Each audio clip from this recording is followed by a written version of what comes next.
Konnichiwa, watashi no namae wa Grace desu. And today, I'm going to discuss you a grammar lesson, which is the basic sentence pattern of Japanese. Let me explain to you the grammar of the particle wa. The particle wa indicates that the word before it is the topic of the sentence. You select a noun you want to talk about, add wa to show that it is the topic, and give a statement about the topic. In short, the particle wa is a subject marker. Note that the wa or the particle wa does not always come after the grammatical subject. It can actually mark any words of any case by following them. The function of why the particle wa always come after or before the grammatical subject is for us to identify what is the subject of the sentence.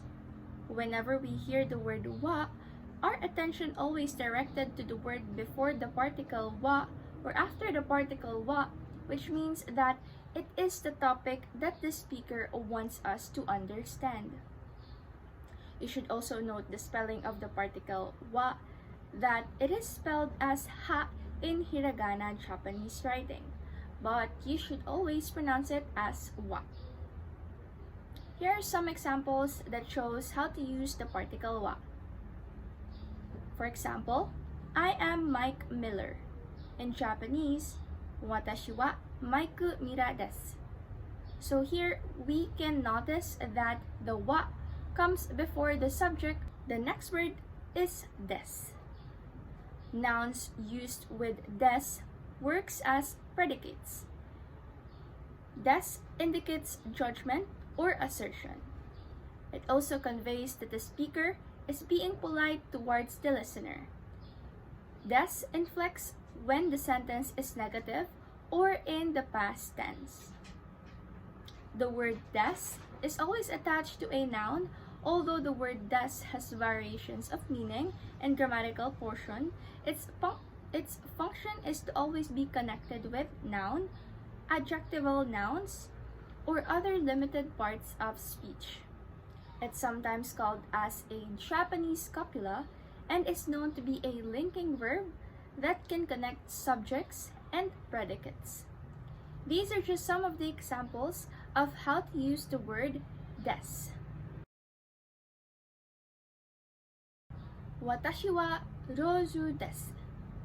So the des word are being put at the last part of the sentence.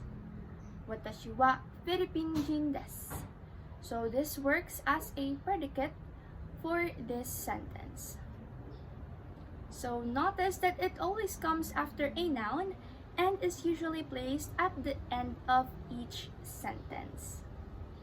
Next is the sentence pattern of wa and ja arimasen.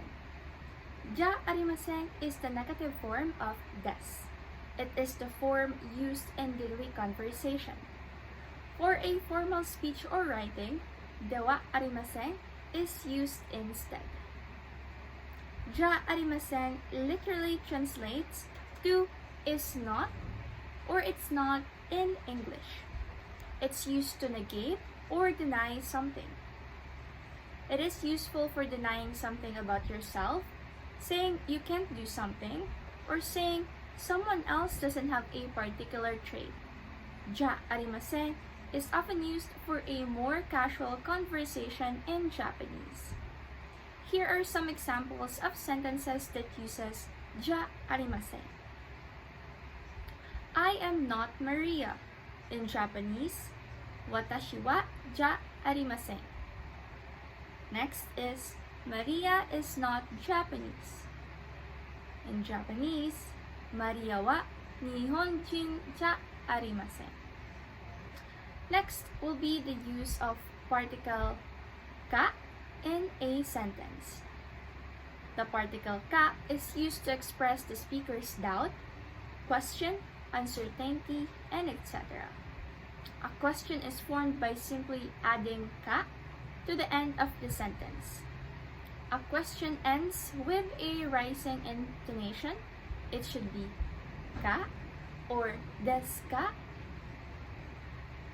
It's easy for the particle ka to think as a question mark, since question mark is not often used in Japan. Questions asking whether a statement is correct or not as mentioned on the particle ka.